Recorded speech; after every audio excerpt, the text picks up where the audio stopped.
The roofing industry is broken, and we've got the fix. At Hire a Pro, we help homeowners do the same thing a roofer would do when it hails on their own house. Own the project, delegate the tasks, and keep the compensation. But you don't have to take my word for it. You could ask Chrissy. Chrissy, how'd it go? It went great. You educated us on how everything worked, showed us behind the curtain, so to speak, and after our $25,000 roof was replaced, we walked away with almost $6,000 for the work we put in. And what work was that? We got the permit and we picked the color. Hire a Pro handled everything else. You did a great job, and I'm not even being paid to say that. If anyone's listening and has a storm damage claim, call them. Don't hire a roofer, hire a pro. That's awesome. I appreciate the kind words, and I think you just made up our new motto. All right, Joe, you're up. So if insurance has approved your roof replacement, give these guys a call at 651-402-3400 or visit them online at hirea.pro. That's hire, and then put the dot there, pro. Just a heads up to you folks sitting with a notebook and pen. Mishki, the new podcast here in Garage Logic Land, is now coming out twice a week, Wednesdays and Fridays. If you're in fact scribbling this down, Wednesday is kind of tough to spell. It's not like it sounds. You want to spell it W-E-N-Z, but that, of course, would be a mistake. Friday is spelled just like it sounds. You're going to be okay there, but Wednesday's a bugaboo. Let me tell you, people, just a pain in the patootie. Jeez, it's hard. This is the Weekly Scramble, a place where we chat about life over a cold one. Or two.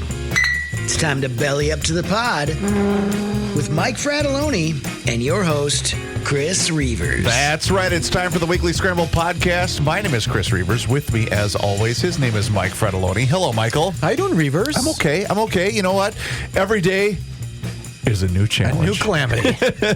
And I think that's where we're going to pretty much start with today. There's so much going on right now. And you had an interesting topic and something that I was completely unaware of in relation to fraud, because this just in, Mike, I don't know if you know this or not, but the state of Minnesota, we've got some issues when it comes to fraud and politics and people basically ripping off the average Minnesota taxpayer.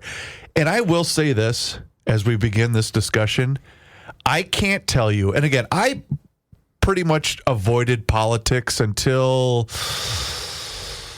15, 20 years ago, meaning conversations about it, right? Sure. I was more of a sports guy, more of a business kind of a guy, and I really didn't dabble that much into politics. But as it stands more recently, it's almost impossible to avoid the subject matter of politics, whether you could take it any number of different ways. And what I am seeing now in the state I love, the state I have lived my entire life, I even went on a rampage over the weekend because of something Governor Tim Walz had posted about how he's not going to let these Trump wannabes take over the state of Minnesota. I'm thinking, bro, sit this play out. You have no leg to stand on right now. And I got to tell you, the fraud subject is about the most blood-boiling, maddening, because I can remember countless number of times that I've taken out a second job just to pay off my taxes, where I've worked a little bit extra just to pay off my taxes because that's what I'm supposed to do. I'm an American. I'm not an American hater. I love it here. And this stuff makes me so angry, I cannot even tell you. What we really need to do on this fraud thing, too, is make it real. Like, I need to walk up to somebody and say, give me your wallet. And have them say, what do you mean? Give me your wallet because I'm going to take this money out of here and it's going to be complete fraud. They're just stealing from us. Yep. Plain and simply stealing from us. And we're too stupid, too unorganized, too not disciplined, whatever it is. I don't know what it is. Too laden with bureaucracy that we just can't stop it. I actually don't blame the Governor Walz. I don't blame him. I think he's not making correct decisions, but to get down to granular things that are happening across a state that has a budget of multiple billions of dollars every biennium, it's very difficult. He could have, when he first heard about these frauds, say, time out. Let's do something big here because we can't afford to lose $10 million, $100 million, $500 million, $1 billion in straight old fraud. And it is perplexing. If he ran a taco stand that lost $1,000 a day, $1,000 a day into fraud, he'd be gone in 2 weeks. Right. What are we doing? Again, I don't singularly blame him, right? But he's at the head of this. He is, but you can't know all the detritus that's happening below you. You just can't know it. But you also can't sit there and because I got to be. Pretend it didn't happen. This is where you and I are going to disagree. I do blame him, and I'm not. And on account of, you want to know why? Because he is not only at the head of this. He knew this was. It's been proven now. Sure. That he and his office knew that this was happening, and he did nothing. He absolutely did nothing to try to stop this. We don't know. No, we do though. That's the problem. We don't know he did nothing. We did. Okay, that's true. We don't know he did not. I'm sure he doesn't want to say. Reavers, let me just say this. I'm 100% sure he didn't say, well, let him just keep stealing. Let him go. I don't care. Let him just do it. That's not what he said. He's not a total doofus. He's not a complete idiot. He's just not. Have you seen him change out his door on his car that he had? Yeah. Did you see that video? No doofus could change out his own door. But at the same time, what would compel him to run for a third term? I get because that. Here's why. I do, and there was an emailer for the Garage Logic show that said this, and I thought, oh my God, this person's spot on. It's almost as if he can't leave his post, because if he leaves his post, the next person that takes this spot's going to say, well, holy crap, it was sitting right here in front of him. And they might suspect that he was even on the take, which I don't believe as we stand in this moment. Yeah. But I do think, however, there are people in elected positions of power that have been on the take. Sure. I do believe that. I do too. I don't think he is. I don't think he is. He's got enough power. He's living in a multiple $1-million mansion. That's been fenced around for about the last 19 years, but that's another story. So I have an idea how to fix this, though. All right, talk to me. So you've heard of whistleblowers, correct? Sure. So you can be a whistleblower against the federal or state government, too. And what I find interesting is if you're a whistleblower and you follow certain rules, right? You bring it to authorities. You don't post it on social media. I mean, you keep it to yourself while bringing it to the FBI or some agency that would mark you as an official whistleblower.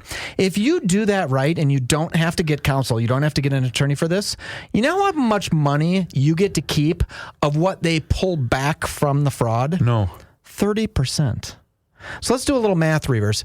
That feeding your futures scam. Feeding our futures. Sorry. It wasn't feeding my futures. That's why I didn't say our.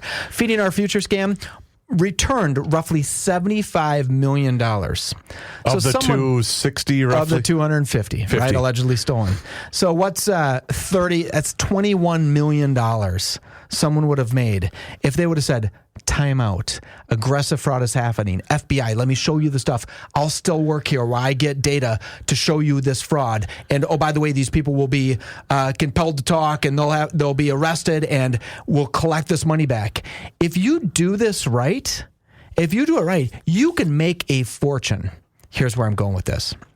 If you're sitting there working for the state of Minnesota and you see something that is highly fraudulent, if you know that this one company's never responded to your asking them how many services they've performed, that company that you talked about today, they billed $2 million, right? Yep. And they have no proof that they've done any services, anything. And people were even saying, I believe this might be fraud. If you would have taken that up the ladder outside of your organization to the FBI and said, hey, a criminal fraud is happening right here.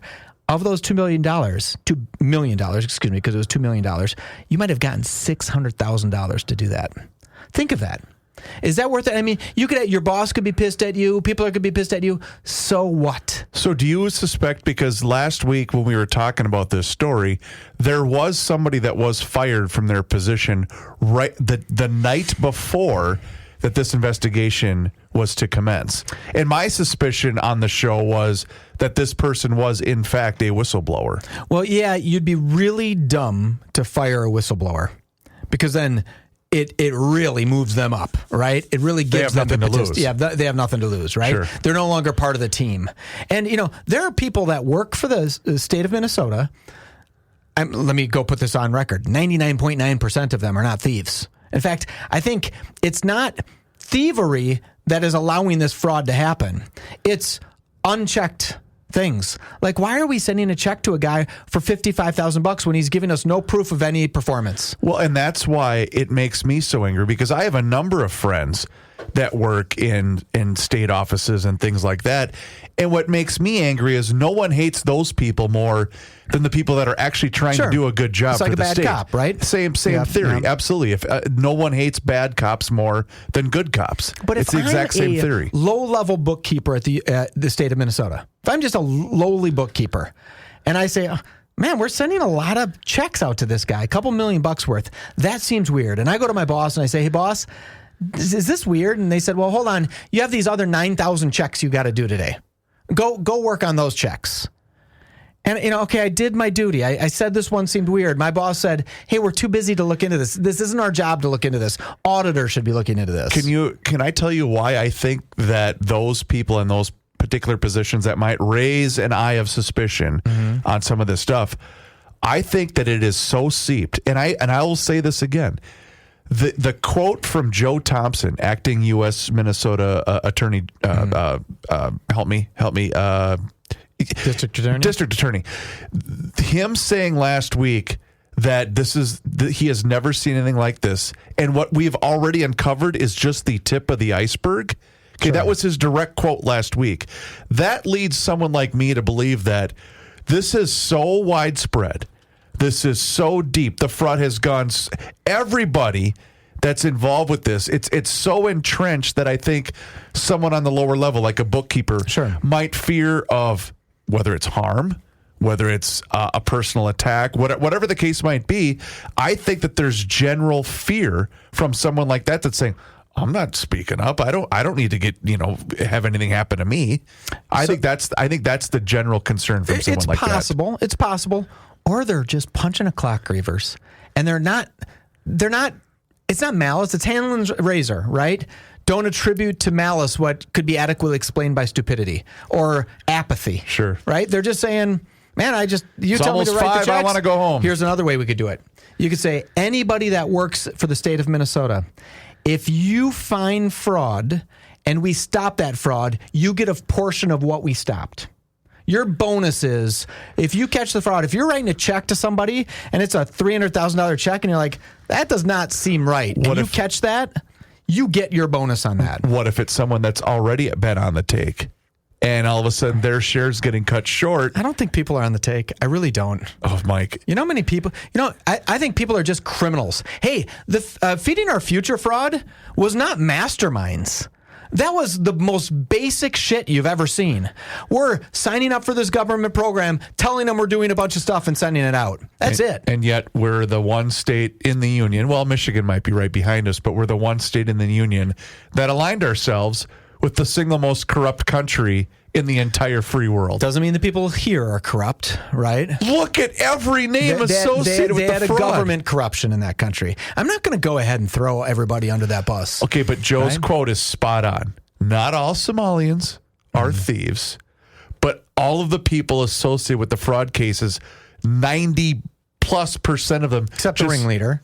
They all just so happen to be Somalian. But you notice it wasn't a super sophisticated fraud. Oh, you have a little restaurant? Let's pretend 5,000 people are eating at your restaurant. We're going to get busted someday because the proof is too clear. But a third of us are going to be already in another country. But a third of us have moved of the $250 million to a different country. Some of us left. What the greed got them, right? If they would have stuck to low level, if they would have said we're feeding 500 people a day and just made $3,000 a day instead of $30,000 a day, they probably would have gotten away with it. I don't think there's a bunch of people in the state government of Minnesota on the take. I just don't believe it. Too many people have to be silent. That's why when I think of last week's show, when I said I don't know if people landed on the moon, as I thought about that later on, I thought maybe too many people would have had to be in the know. Someone at some point would have said, I helped create that video. Well, and it just takes, I guess, when you want to look at it that way, it's one person. It takes one disgruntled, quote unquote, person in the know, or one person in the whatever. It takes one disgruntled person that feels that they got shorted in some way to say, well, wait a minute, A, B, C, D, and E have all been siphoning from the political teat, And here's what's going on here. Yeah. I guess it just does take one person. We had a whistleblower in the Feeding Our Future. And There was an internal whistleblower Correct. that got that. They're not going to get any money because in lieu of going to jail, they whistleblew. Yeah, they wanted immunity, right? Is that okay? Yeah. I think we call those people rats. I'm just kidding. You're not a rat. Tony Soprano now all of a Yes, sudden? I don't know. It sounded cool. I got a great email, and by the way, it involves you. Oh, no. Oh, okay, Are you good. ready? Oh. It's a good and bad email Tell from me Gary. why I'm stupid because I don't believe in the moon landing. No. But it went to the GL show, but it applies to the Weekly Scramble podcast as well. It's from loyal listener Gary, and I know Gary listens to our show as well. So I went into I almost pulled off a GL trifecta. Okay. I went to the New Hope Fratelloni's last week with the intention of buying some We Are Nuts. Nice. I grabbed a few flavors, and while in the checkout line, I just so happened to notice a Masters Maples display. Well, I guess I needed some Masters Maples while I was at it. From previous trips to the store, I know they don't carry seafoam. I was on a roll. Damn it, Fratelloni. I thought I could actually pull off the GL trifecta with one particular stop. You know what he did in that email? One, he made me feel good. But then he said something that was an error when he said, I know they don't carry seafoam. What he doesn't know is we've carried seafoam for 40 frickin' years. Gary, you son of a... We carried seafoam before GL even heard of seafoam. There will, you know what? Tomorrow on the Garage Logic podcast... Yeah. It's almost like when a newspaper has to air A retraction. Yep. That's exactly what I'm going to do. Gary, do me a favor. Mike at Garage Logic, send me your address, and I'm going to send you out some seafoam that we sell. I don't know if you want to do that. I think I do. I want him to say, Oh, boy. oh my God, how embarrassing that was that I threw Fratelloni under the bus when literally we've been carrying it for as long as I can remember. I've been selling seafoam. Can I tell you something? Yeah. I knew you guys carried seafoam, you did? and that's Okay. why I read that email, because I thought to myself, when Joe handed me that email, he's like, oh, this is going to be a great We Are... And by the way, this is a We Are Nuts ad, which I'll get to in a minute, but I remember thinking, I've bought seafoam at Fratelloni's. Yeah. I know I have. Obviously impulse food items we keep to the front. We Are Nuts, Masters Maple, all that kind of stuff, right? Seafoam, it's back in the automotive department. It's where the stuff's supposed to be. It's got to be. But tell him I love him.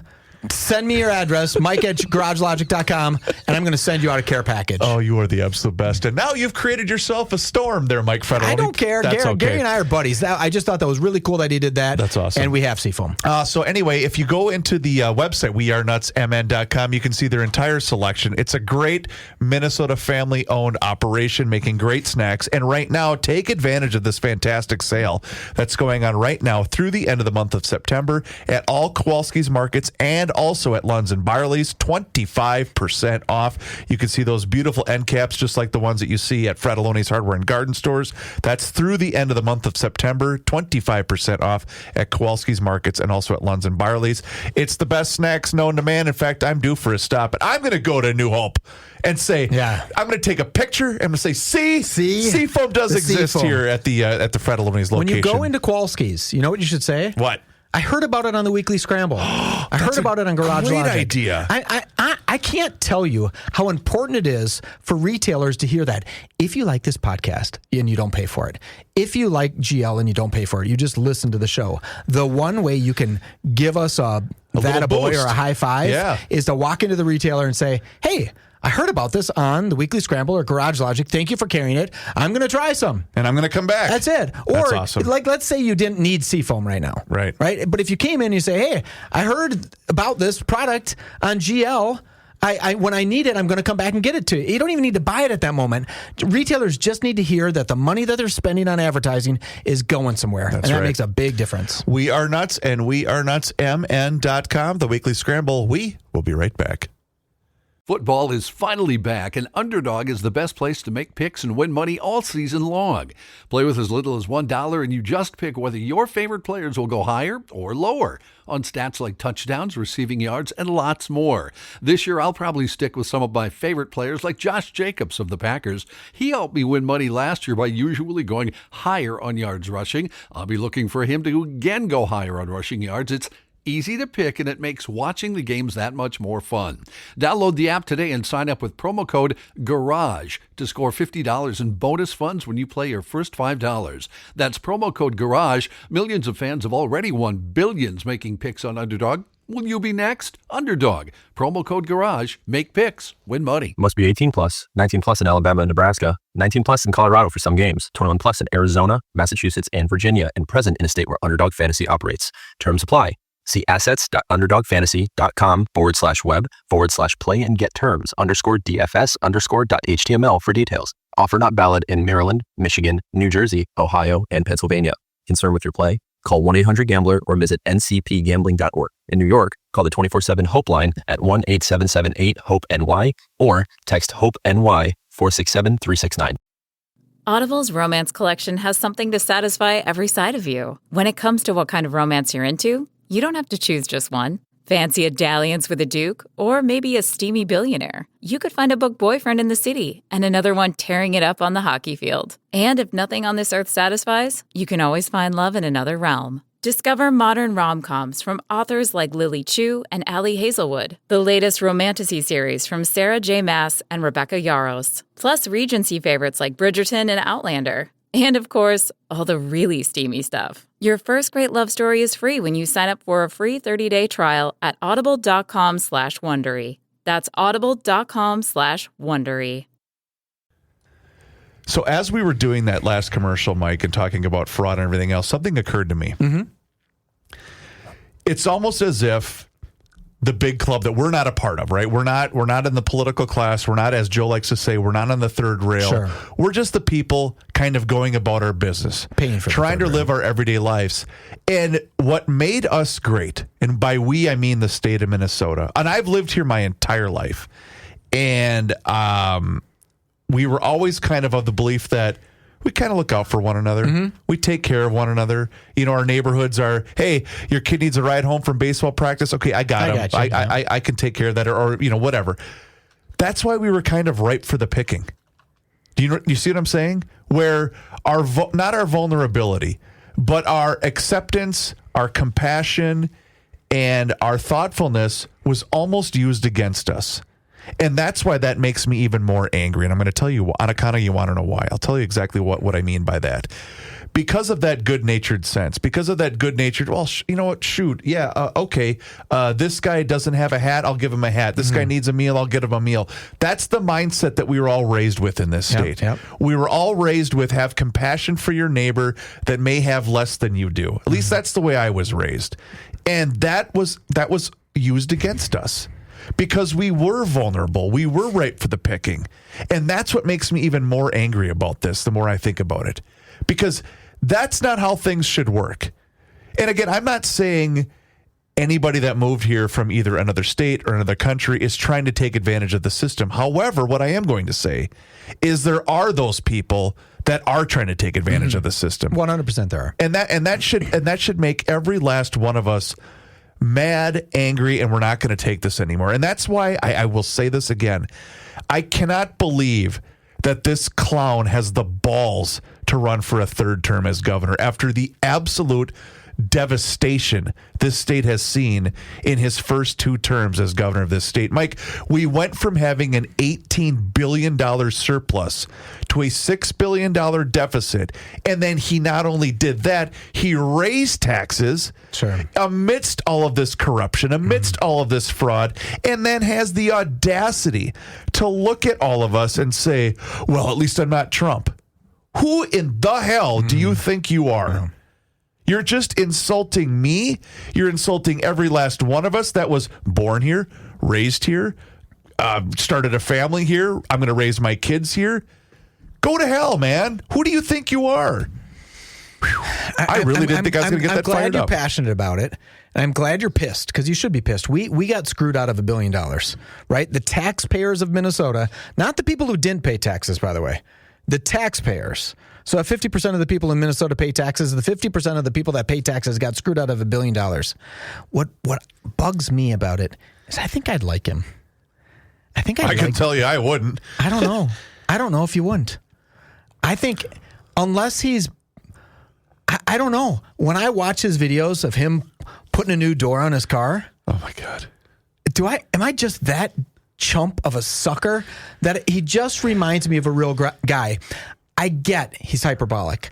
I get President Trump's hyperbolic. They're both fringe narcissists, potentially. But I think I'd like them both. I really do. I think I'd like them both. And I don't know what that makes me. It makes me dumb. This big fraud scandal. One thing, too, that we learned from DOJ, right? Remember this DOJ, the Department of Government Efficiencies? Yep. All we had to do is if we thought there was fraud on any one of those accounts, all we would have to do in Minnesota, and we attempted to do this, but the court stopped us, is stop paying. The moment we stop paying, then who was the gentleman who got caught with the $2 million fraud today? Johnny had it in his newscast. I'm sorry, I don't have it in front of me. You'll come up with it. He would have not gotten a payment. Then he would have had to look at himself in the mirror and say, should I call to complain that I didn't get paid? Is this a sign that they got me? Do they know that this is fraud that's happening? And all we would have had to do is not pay him and said, wait till he calls in to get paid. Because I bet you there's a lot of people out there that would have just said, I don't feel comfortable. I apologize for kind of taking a left turn here, but we do have a bit of breaking news. Because I was going to KSTP to try to find the story that you were referencing, but the man who attempted to assassinate President Donald Trump at a Florida golf course last year apparently tried to stab himself in the neck with a pen shortly after being found guilty of all counts today. Officers quickly swarmed him and dragged him out of the courthouse. The jury of 5 men and 7 women found Ryan Routh guilty on all counts that he was facing after 2 hours of deliberation. After the jurors were on their way out of the courtroom, Routh tried to stab himself in the neck. He grabbed a pen and started trying to stab himself in the neck. Marshals swarmed him and picked him up and dragged him out of the courthouse. His daughter was screaming, "Dad, I love you. Don't do anything. I'll get you out. He didn't hurt anybody." She continued screaming inside the courtroom as her father was dragged out. She said the case against him was rigged. The daughter went outside the courthouse and was waiting by the guard gate a few minutes after that. Holy crap on a cracker. That's a little scary, right? Well, you know what? This speaks to a much larger point, and I'm going to kind of riff with you here. It speaks to a much larger point, and whether you see things on social media, we talked about this a little bit with the Charlie Kirk stuff that was kind of surfacing the last week and change, and you even saw it, Mike, Sunday when they were just trying to honor his life at the Phoenix Cardinals Stadium in Glendale. We've got a lot of people in this world that are mentally unstable, mentally ill, and unfortunately, things like social media are not helping. When you continue to hear the biased rhetoric coming out of certain types of news gathering institutions, that's not helping. When you hear elected officials, and I'm going to name Walz again, who was shocked that he didn't see news, quote unquote news about the president, that's not helping. And all of these people that are trying to say, let's calm the waters, let's tone down the rhetoric, you're doing the exact opposite. And that's what's that's not the right word. That's what's enabling people like this to think, well, it's okay for me to try to physically harm and or assassinate a political candidate. I mean, sadly, we saw the case here with Melissa Hortman and her husband. And these people that have been fueled by this derangement syndrome, this is not helping at all. This isn't making the world safer for anybody, let alone a political candidate. Can I play for you an example of total derangement where people are just deranged, and it's a video of a mom talking to her 2 kids? Did I already talk to you about this? I thought we brought this up last week. Can I play it for Is this the one where she's talking about Charlie Kirk being dead? No, close. You think it's going to be that. Oh. Hold on one second. Okay. Let's go to a quick break. And is that all right? Can you just pause for 1 second? Sure. Okay, absolutely. Let's pause for just 1 second. Give me 1 second. So you have a clip you'd like to play for the class? Yeah, I'm playing it. Donald Trump died. Second best news. The vice president died? The vice president died? Third best news. That Elon Musk died? Okay, no. Nobody died. My best friend's getting married.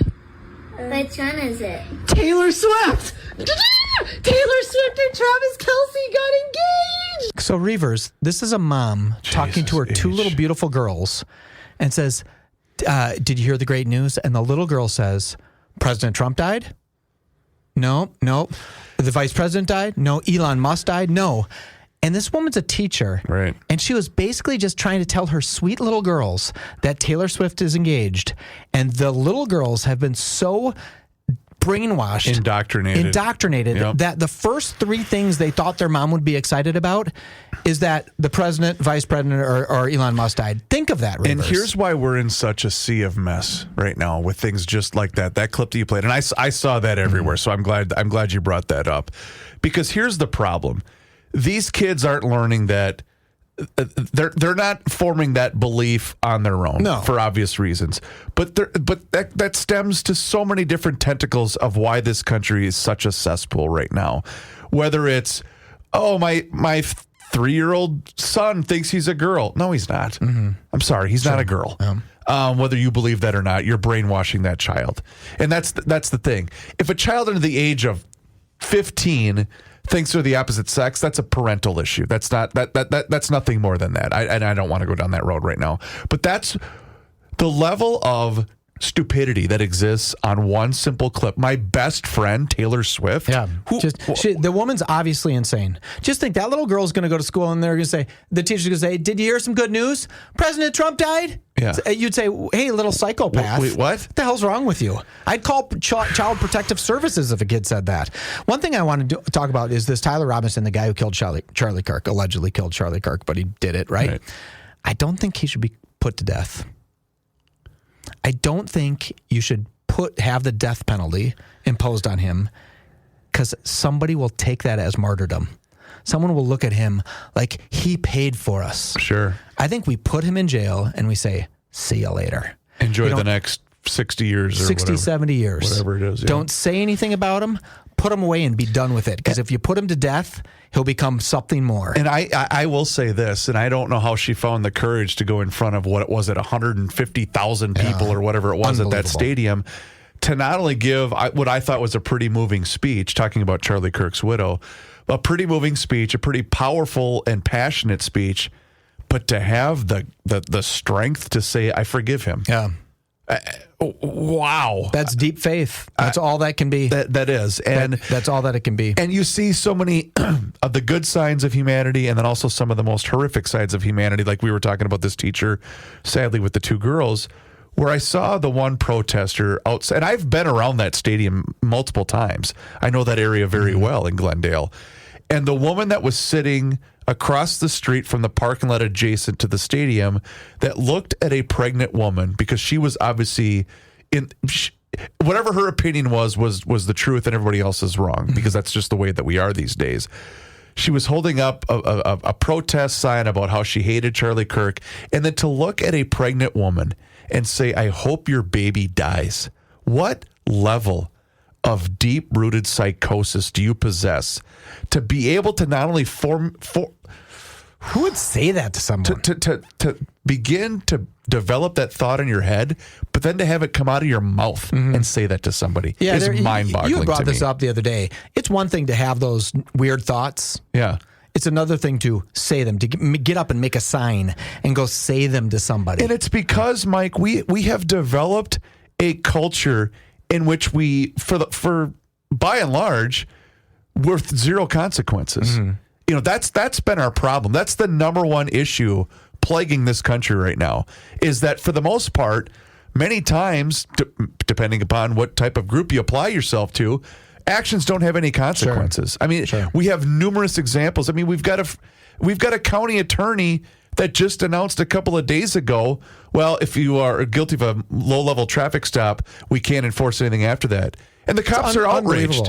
They're saying, rightfully so. What do you, and I wish I could remember the deputy's name, but there was a deputy with Hennepin County that just said, well, okay, just a week ago, we had a low-level traffic stop that resulted in like thousands and thousands of dollars of drugs being seized, illegal firearms being seized, and 2 guys that shouldn't have been out in the first place apprehended because of a low-level traffic stop. And for that woman to then say, well, that shouldn't matter anymore. Sure. You're not helping matters right now. You're not helping those you think you're helping.